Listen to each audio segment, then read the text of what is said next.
হয় এবং প্রত্যেকটার মধ্যে মাচায় উঠায় দিতে হয়। কারণ যদি আপনি মাচায় না উঠান তাহলে আসলে ওই গাছটা তেমন বিস্তার লাভ করবে না, বৃহৎ আকারে ছড়াবে না।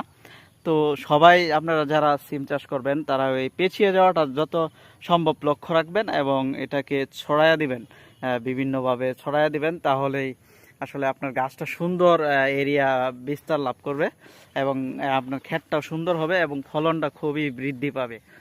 তো যারা সিম চাষ করেন এটা খুবই মাথায় রাখবেন এবং সময় সময় উপযোগী সময়ে কাজ করে ফেলবেন।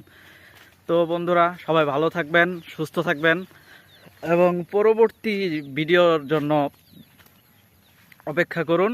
আমি খুব শীঘ্রই সিম ক্ষেতের প্রত্যেকটা স্টেপ বাই স্টেপ দিব এবং সামনে আমি কি সার প্রণালী এবং সিম গাছের যে মেইন রোগগুলা এগুলা নিয়েও আমি একটা ভিডিও করব।